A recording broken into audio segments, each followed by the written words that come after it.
Enoque e Elias não foram arrebatados? Você sabia que, segundo a maioria dos rabinos judeus, Enoque e Elias não foram arrebatados? Existe uma diferença significativa da interpretação judaica para a visão cristã sobre esses dois importantes personagens bíblicos. Se você ficar comigo até o fim do vídeo, poderá entender os motivos que geram dúvidas sobre essa interpretação do arrebatamento e entender qual a argumentação dos que discordam dessa visão defendida pelos cristãos. Segundo o entendimento da maioria das linhas teológicas cristãs, Enoque, que foi o sétimo, a sétima geração depois de Adão, foi o primeiro homem a ser arrebatado. Segundo o texto de Gênesis, Enoque teria sido levado vivo aos céus, sem passar pela morte. E andou Enoque com Deus e não se viu mais, porquanto Deus para si o tomou. Gênesis 5:24. Se você é cristão, ou pelo menos está acostumado com as doutrinas cristãs, o texto vai parecer absolutamente claro e sem deixar nenhuma margem para dúvidas, da mesma forma que o texto do profeta Elias, que foi arrebatado. E sucedeu que, indo Elias andando e falando, estavam andando Elias e Eliseu, que era o seu aprendiz e que seria o seu sucessor, eis que um carro de fogo com cavalos de fogo os separou um do outro, e Elias subiu ao céu num redemoinho. Segundo Reis 2:11. Aqui nós vemos um dos erros clássicos, das escolas dominicais antigas e de muitos livros. É comum até hoje, se você procurar no Google imagens do arrebatamento de Elias, você pode ver Elias subindo ao céu numa espécie de carruagem, quando diz carro, aqui é uma pequena carruagem com cavalos de fogo. Só que o texto bíblico não diz isso, ele diz que eles estavam andando lado a lado, não sabemos se a carruagem, se o carro de fogo veio de frente ou de trás, mas na hora que ele veio, eles se separaram, o carro passou entre os dois, um foi para um lado, o outro foi para o outro, e Elias subiu ao céu em um redemoinho e não em um carro de fogo. A primeira coisa que precisamos entender é que quando nós nos acostumamos com uma linha de pensamento, às vezes aquilo se torna tão óbvio, tão claro na nossa mente, que nós não conseguimos absorver ou entender outros pontos de vista que discordam da nossa maneira de pensar. Quando se trata da Bíblia, isso é um fato extremamente comum e acontece o tempo todo. Ao analisar essa questão, precisamos levar em conta toda a cultura judaica, a tradução dos textos bíblicos feitos para outras línguas, que às vezes geram alguns problemas devido à cultura, e principalmente a forma como os judeus enxergam a vida, a morte, o céu e o inferno. Só assim poderemos entender porque não parece lógico para eles a ideia de Deus arrebatar ou levar para o céu alguém ainda vivo, sem provar a morte. No caso de Enoque, a palavra tomou, usada no texto, Deus para si o tomou, traduz uma expressão hebraica que significa tomar e levar embora, pegar, apanhar, tirar, tomar posse de, capturar, etc. Por isso, algumas traduções da Bíblia em português traduzem essa declaração como Deus o arrebatou, Deus o havia arrebatado, Deus o levou, entre outras possíveis traduções. Porém, os intérpretes judeus entendem que essa declaração é simplesmente uma forma poética que o escritor bíblico do Gênesis usou para falar da morte precoce de um homem que andava com Deus na época de uma geração completamente distanciada do Senhor. Se compararmos a idade da suposta morte ou arrebatamento de Enoque com as idades de outros patriarcas que eram seus contemporâneos, percebemos que Enoque deixou sua vida na terra muito cedo. Se comparado aos outros, Enoque teria morrido com pouco mais de 300 anos, acho que 365 anos, se não me engano, enquanto outros patriarcas chegaram a mais de 900. O próprio filho de Enoque, Matusalém, que foi o homem que mais viveu, se não me engano, chegou a 900, pouco mais de 960 anos. Para alguns exegetas ou intérpretes judeus, o próprio Deus ele teria abreviado a vida de Enoque para tirar aquele homem justo de um mundo hostil e totalmente dominado pelo pecado. Outra questão que precisa ser considerada é que os judeus não têm a visão de que um dia o povo de Deus será arrebatado para os céus. Isso não faz sentido para eles e, consequentemente, Deus estaria quebrando a maldição que foi lançada no Éden, quando Adão pecou e a morte foi determinada a todos os seres humanos. Alguns até creem no paraíso, porém de uma forma diferente, sendo que existem várias linhas de pensamento, inclusive interpretações místicas que acreditam até em reencarnação e que possivelmente criaram as bases do espiritismo moderno. Alguns acreditam que Enoque, Elias e até Moisés seriam símbolos, no caso dos cristãos, das várias fases do arrebatamento da igreja. Enquanto que para os judeus isso não faz o menor sentido, visto que todos terão que provar a morte sem distinção.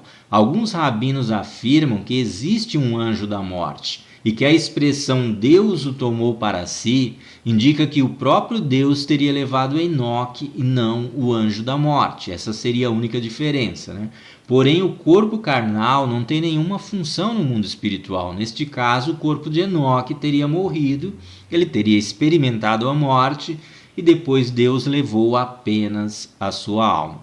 No caso do profeta Elias, também não conseguiremos fugir das controvérsias, já que o texto diz que Elias foi levado ao céu num redemoinho. Parece extremamente claro, Porém, precisamos lembrar que a palavra céu não se refere necessariamente ao lugar onde Deus habita diretamente na cultura judaica, Quando você fala céu, não quer dizer que você está falando diretamente lá do local onde Deus habita. A Bíblia fala de céu, céu dos céus. Na cultura judaica, várias camadas acima da terra eram chamadas de céu. O apóstolo Paulo fala que subiu até o terceiro céu. Eu tenho um outro vídeo aqui no canal que fala sobre isso. Se você quiser, depois você pode dar uma olhadinha. O tema é quantos céus existem, para você ver como uma coisa é um pouquinho mais complexa. Enquanto algumas linhas de pensamento místicos judaicos, eles acreditavam em 3 e até 7 céus. O primeiro céu era justamente o céu atmosférico acima das nossas cabeças. Enquanto alguns rabinos judeus acreditam que Elias foi levado da mesma forma que Enoque, ou seja, ele morreu e Deus levou a sua alma, apenas sua alma foi levada, mas seu corpo foi deixado da mesma forma que o corpo de Moisés, outros acreditam que Elias foi apenas tirado de cena e transportado para um outro lugar. Desta forma, Deus teria deixado Eliseu como seu substituto, já que ele parecia cansado, já tinha fugido uma vez com medo de Jezabel em um outro episódio. Eles acham então que o Senhor resolveu dar um descanso ao profeta, levando ele para longe ali das intrigas, dos perigos do reino, para que ele pudesse ali desfrutar da sua velhice e morrer naturalmente. Num primeiro momento pode parecer uma interpretação sem nenhuma lógica, porém eles se apegam a um texto citado, um fato que ocorreu após o evento em que Elias foi levado, que é uma carta da parte de Elias escrita ao rei Jeorão, filho de Josafá. Vamos ver o que diz o texto. Então lhe veio um escrito da parte de Elias o profeta, que dizia: Assim diz o Senhor Deus de Davi teu pai, porquanto não andaste nos caminhos de Josafá teu pai, e nos caminhos de Asa, rei de Judá, mas andaste nos caminhos dos reis de Israel, e fizeste prostituir a Judá e aos moradores de Jerusalém. Quando o profeta diz aqui prostituir, quer dizer que eles começaram a servir outros deuses, deuses estranhos das nações ao redor, segundo a prostituição da casa de Acabe. Acabe serviu a um deus chamado Baal, ele que era o deus da sua esposa Jezabel, e também mataste a teus irmãos da casa de teu pai melhores do que tu. Para acessar o reino, ele matou os próprios irmãos. Eis que o Senhor ferirá com um grande flagelo ao teu povo, aos teus filhos, às tuas mulheres e a todas as tuas fazendas. Segundo Crônicas 21, de 12 a 14. Então o rei Jeorão, ele recebe uma carta da parte de Elias tempos depois do evento do possível arrebatamento do profeta. Para os judeus, isso indicaria que ele ainda estava vivo, porém morando em outro lugar. É claro que os cristãos têm uma justificativa para esse problema, que porém não elimina a discordância entre a visão judaica e a visão cristã. O escritor, o professor William MacDonald, coloca essa questão da seguinte forma: Elias foi levado ao céu em um momento durante o reinado de Josafá. Considerando que Jeorão reinou com seu pai por cerca de 5 anos, Elias poderia estar vivo quando essa mensagem foi entregue, ou o profeta poderia ter escrito a carta por divina instrução e a entregue a Eliseu para que a entregasse no momento apropriado ao rei Jorão. Sabemos que a escrita bíblica é muito antiga, portanto, em muitos momentos, os textos parecem não seguir necessariamente uma ordem cronológica. Ele considera também o fato de que pai e filho governaram por um tempo juntos. Nesse caso, Elias poderia ter enviado a carta pouco antes de ser levado. O escritor cita ainda a questão profética. Deus poderia ter revelado para Elias o teor a ser escrito na carta, como aconteceu com vários profetas, sendo que Elias teria deixado a carta com Eliseu, que o substituiu, para ser entregue no tempo certo. Isso explicaria por que uma carta de Elias teria aparecido e sido entregue ao rei após Elias supostamente ter sido arrebatado. Existem também vários textos no Novo Testamento que falam sobre arrebatamento. Lembrando que os judeus não creem nos livros que chamamos de Novo Testamento. No livro de Hebreus, capítulo 11, na galeria dos heróis da fé, é citado Enoque como sendo transladado para não ver a morte. No entanto, muitos estudiosos creem que isso se deve ao fato do livro de Enoque ter se tornado uma leitura comum entre alguns grupos de judeus e posteriormente cristãos. Acredita-se que o livro surgiu entre os séculos 3 a.C. e 1 depois de Cristo e teria popularizado ideias apocalípticas e as ideias de arrebatamento entre esses grupos. Esse livro era lido e até citado normalmente entre grupos cristãos até ser considerado um livro apócrifo. E ele foi totalmente colocado de lado. Então, muitos acreditam que o livro de Enoque popularizou ideias consideradas místicas e até fantasiosas entre alguns grupos judaicos, sendo totalmente rejeitado pelos grupos de judeus ortodoxos e depois também pelos cristãos. É claro que a maioria das pessoas que acreditam que foi o livro de Enoque que influenciou a ideia de arrebatamento, em sua maioria são aquelas pessoas que contestam as escrituras, que não concordam com os escritos bíblicos, não consideram a Bíblia um livro inspirado. Como vimos, existem muitas possibilidades, sendo que nenhuma pode ser provada de forma incontestável, o que faz com que a discordância continue existindo e cada lado fica com a crença na verdade que parece mais lógica de acordo com suas tradições e crenças. Existe também aquele texto, quando Jesus está orando, que aparecem duas pessoas para falar com ele e os discípulos concluem ali que era Moisés e Elias. O texto bíblico ele não confirma nem desmente, o próprio Jesus também não confirma nem desmente, mas na visão dos discípulos, quem tinha aparecido ali estava conversando com Jesus, eram Moisés e Elias. Se a gente for analisar mais profundamente, até isso criaria um outro problema, uma outra problemática, já que Jesus ele é considerado o primeiro, o primogênito, o primeiro que passou pelo processo de morrer, ressuscitar e receber um novo corpo. É dito na palavra de Deus que ele é o primeiro entre muitos irmãos.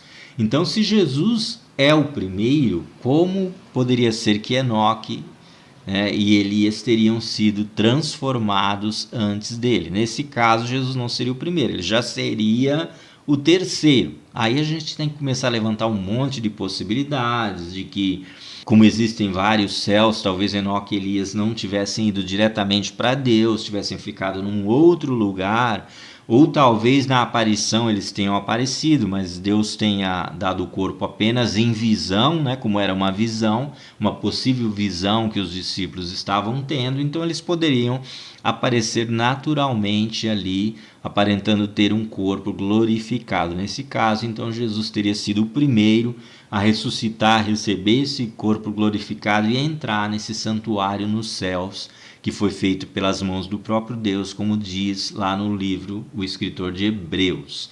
Então existe outra problemática, mas eu não vou entrar nessa problemática para não complicar mais a situação, né? Então, o importante aqui é que eu quero passar para que você entenda que existe uma diferença de visão entre o que veem os judeus, a escola rabínica judaica, e o que vê a maioria dos cristãos que acreditam no arrebatamento da igreja, que acreditam que as pessoas serão arrebatadas. E você acredita que Enoque e Elias foram arrebatados? Então é isso, pessoal, vou ficando por aqui, né? Se você gostou, deixa aí o seu like, se inscreva no canal, compartilhe com seus amigos aí, e se o Senhor permitir, até um próximo vídeo.